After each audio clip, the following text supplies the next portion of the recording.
Continuing with On Some Hegelisms in The Will to Believe and Other Essays in Popular Philosophy by my homeboy William James, let's look at this passage. The world appears as a monism, as a single thing, and a pluralism, just as it appeared in our own introductory exposition, the first 11 pages. I don't know, maybe 2 videos back, I went over those pages.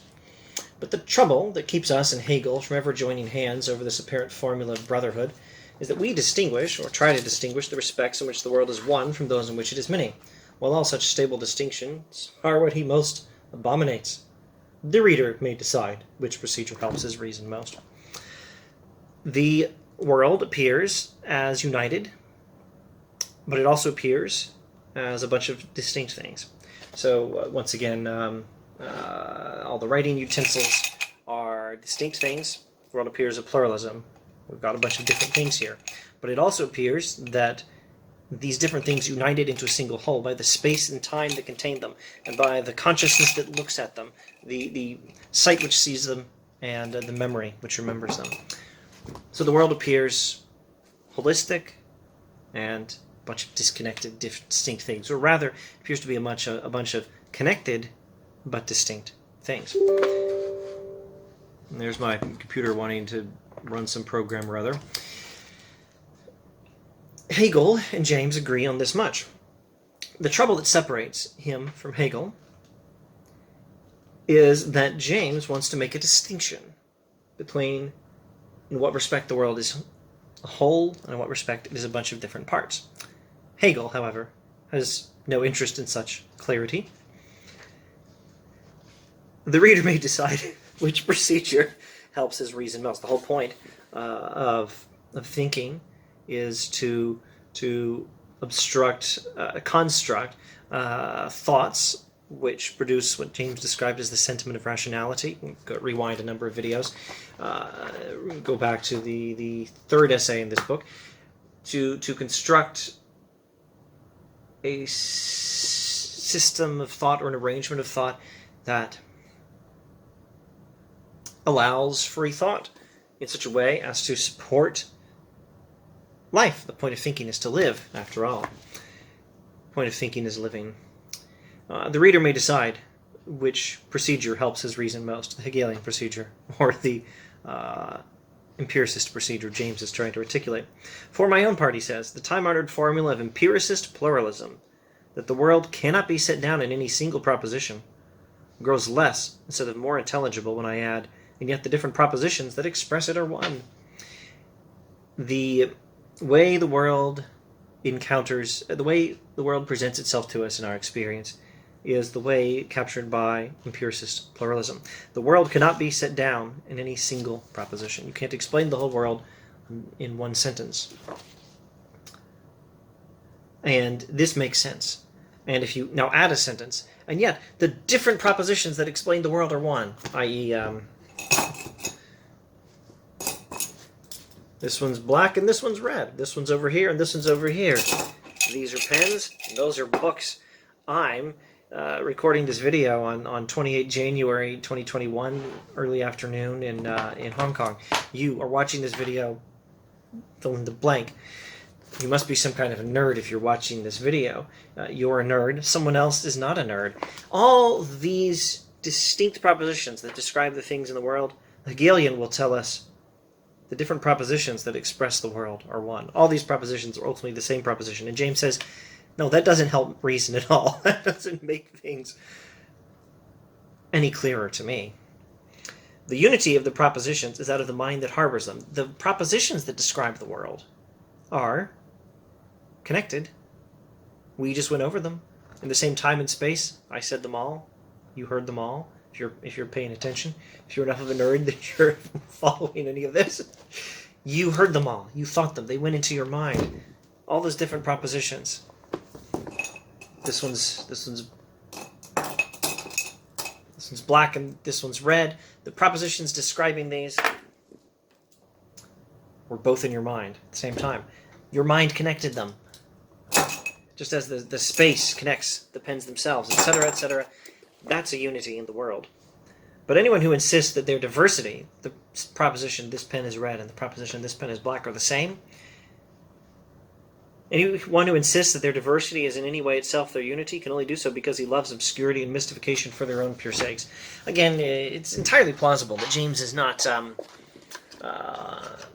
catching a certain, not following a certain thing of the Hegelian system. He's doing what he can, and he's studying to the best of his abilities the Hegelian philosophers of his own day, and no doubt he spent some time studying Hegel himself. Hegel's no picnic. It's entirely possible that there's some aspect of the Hegelian philosophy that makes more sense than what James is able to discern here, but, in this video at least we're studying James. I may never get into the kind of detail in Hegel myself. Hang on.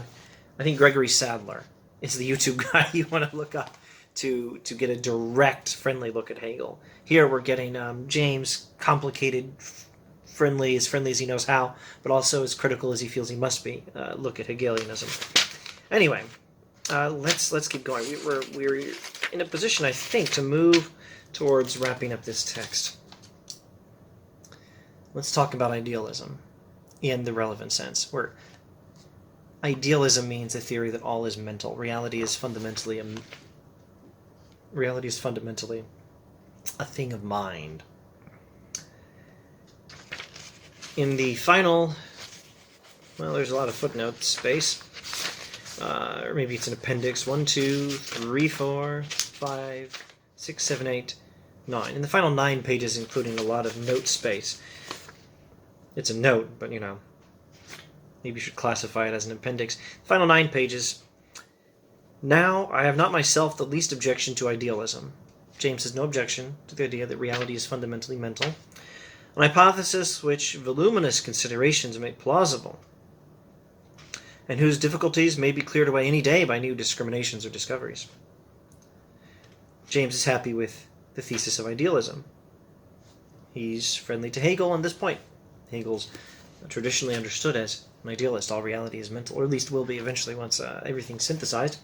If idealism be true, the great question that presents itself is whether its truth involved the necessity of an infinite, unitary, and omniscient consciousness, or whether a republic of semi-detached consciousnesses will do. If reality is mental, is it one mind or many?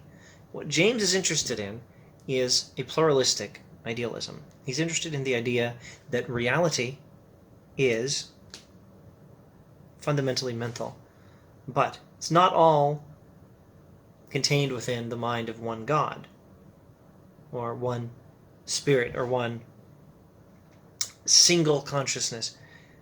Reality is fundamentally mental, but it's a plurality of minds. Consciousness is united by a certain common fund of representations, but each possessing a private store which the others do not share. Either hypothesis, the monistic idealism and the pluralistic idealism, is to me conceivable. But whether the egos, the minds, be one or many, the nextness of representations to one another within them is the principle of unification of the universe. The principle that unites the universe is the nextness of representations to one another within them. The fact that the things in the world appear to us in a connected way is the principle that makes the universe a sort of unity. But it doesn't mean there's no plurality. They may yet be distinct minds.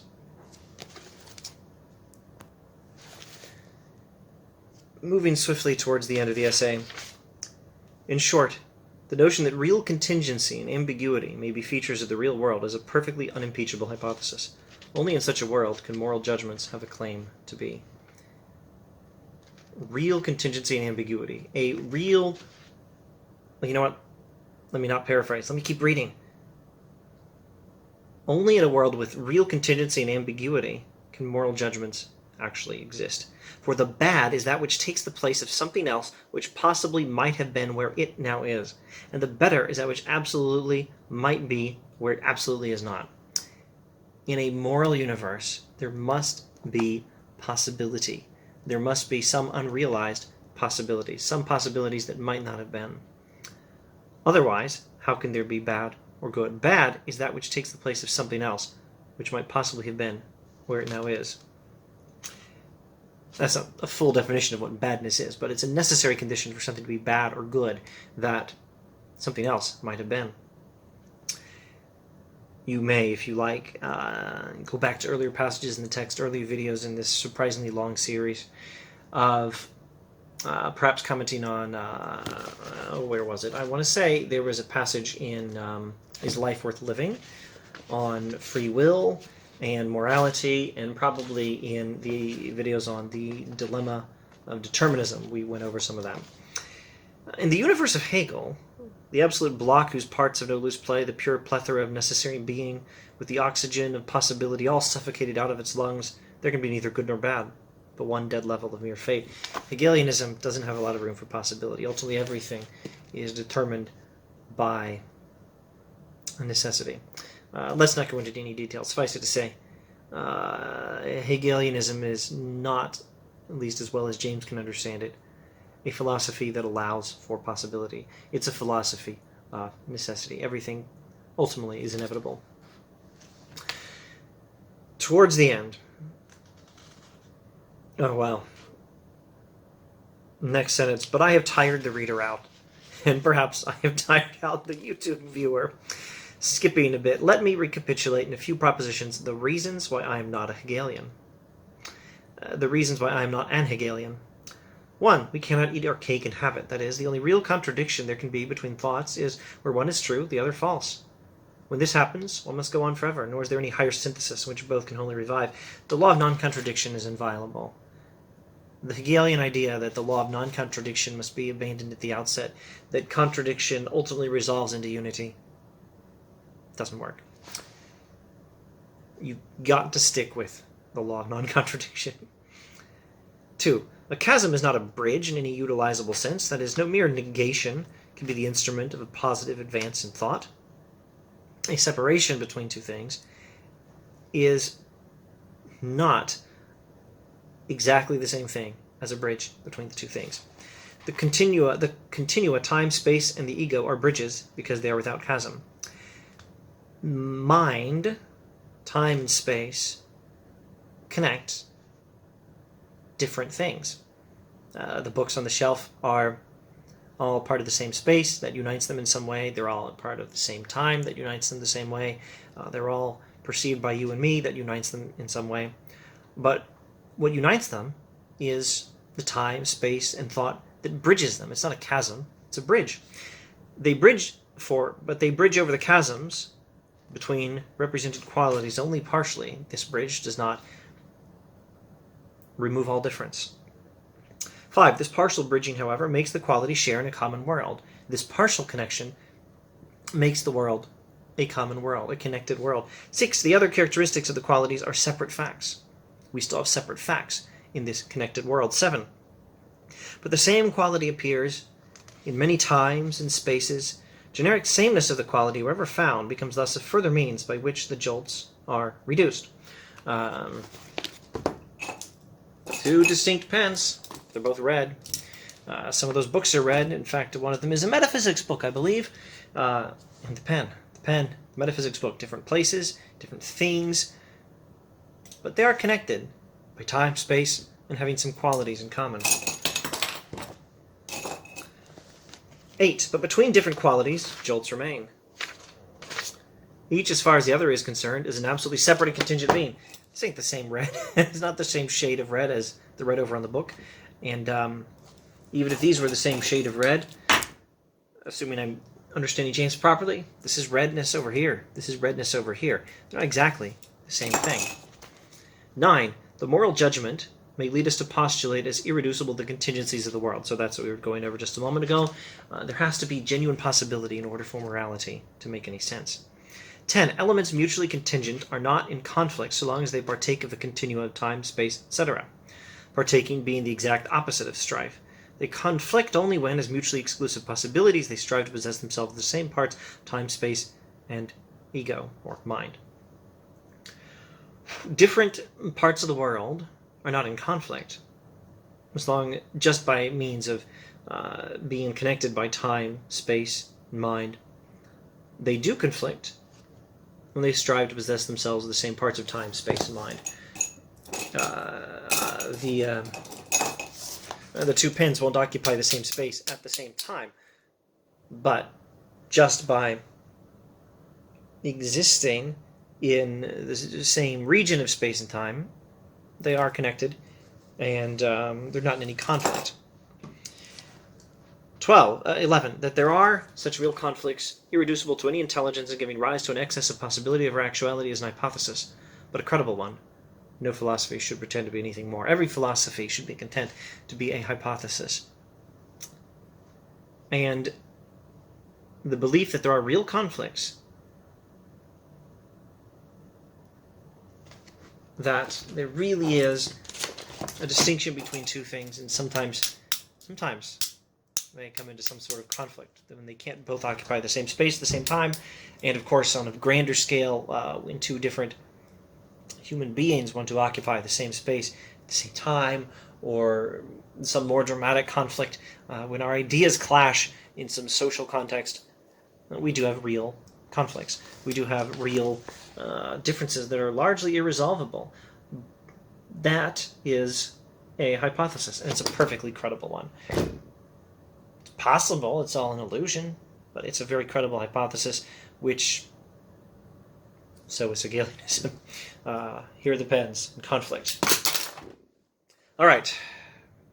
Thanks for watching. One essay left in this increasingly epic campaign to read through The Will to Believe and other essays in popular philosophy.